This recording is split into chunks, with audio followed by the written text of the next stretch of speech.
नमस्ते, मी Snehal करपणकर. SB9 मराठीमध्ये आपलं पुन्हा एकदा स्वागत. तर पाहूयात आजची विशेष बातमी.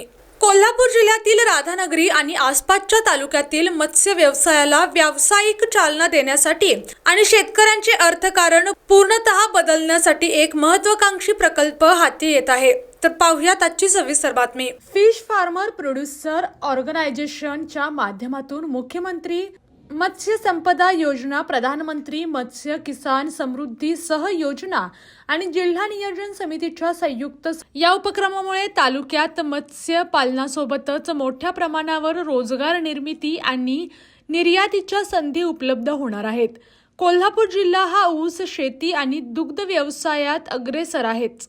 आता मत्स्य शेती क्षेत्रातही जिल्ह्याला आघाडीवर नेण्याचा मानस आहे. राधानगरी, बुदरगड, आजरा, चंदगड आणि गडिंग्लज या तालुक्यांमध्ये गोड्या पाण्यातील मत्स्य व्यवसायांसाठी पोषक वातावरण असून या संधीचे सोने करण्यासाठी प्रशासन पातळीवर गतीने हालचाली सुरू केल्या आहेत. डिलॉइट सारख्या तज्ज्ञ संस्थेच्या मार्गदर्शनाखाली हा प्रकल्प राबवताना पहिल्या टप्प्यात 1000 ते 1500 युवकांना हक्काचा रोजगार मिळेल. सर्व संबंधित यंत्रणा या प्रकल्पाचा कृती आराखडा जलद गतीने सादर करण्याचे निर्देश दिले आहेत, जेणेकरून शेतकऱ्यांच्या अर्थकारणाला नवी गती मिळेल, असे पालकमंत्री प्रकाश आंबेडकर यांनी यावेळी स्पष्ट केले. या प्रकल्पाबाबत मत्स्य शेती मार्गदर्शन करणाऱ्या डिलॉइट या जागतिक दर्जाच्या तज्ज्ञ संस्थेमार्फत पालकमंत्री प्रकाश आंबेडकर यांच्या उपस्थितीत जिल्हाधिकारी कार्यालयात विशेष सादरीकरण करण्यात आले. या सादरीकरणानुसार राधानगरी आणि आसपासच्या तालुक्याला ॲक्वा एक्सपोर्ट हब म्हणून विकसित केल्यास त्याचे दूरगामी परिणाम दिसून येतील. तसेच मत्स्य प्रक्रिया, तंत्रज्ञान आणि कोल्ड चेन क्षेत्रात 250 कोटी रुपयांहून अधिक गुंतवणूक आकर्षित करण्याची क्षमता या प्रकल्पात असल्याचे तज्ज्ञांनी नमूद केले. महिलांच्या नेतृत्वाखालील FPOला प्रोत्साहन देऊन महिला सक्षमीकरण आणि सीमांत शेतकऱ्यांचा आर्थिक विकास साधण्यावर या आराखड्यात विशेष भर देण्यात आला आहे. प्रकल्पाअंतर्गत पहिल्या टप्प्यात मत्स्य संवर्धन, मत्स्य खाद्य निर्मिती केंद्र, बर्फ कारखाने आणि सोलर फिश ड्रायर यांसारख्या आधुनिक सुविधांची उभारणी केली जाईल.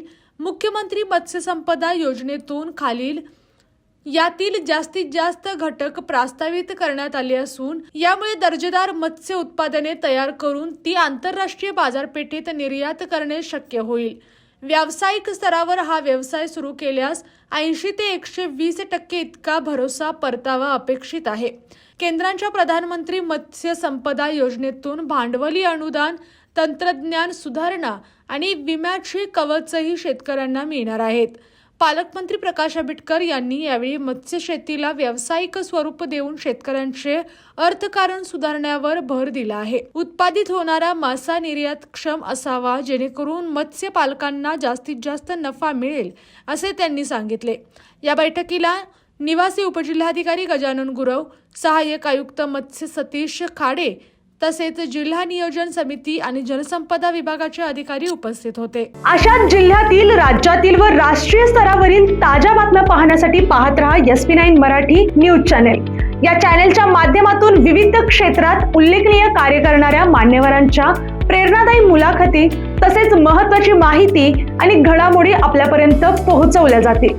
अशा नवीन बातम्या आणि माहिती मिळवण्यासाठी चॅनेलला लाईक करा, शेअर करा आणि हो, सबस्क्राईब करायला विसरू नका.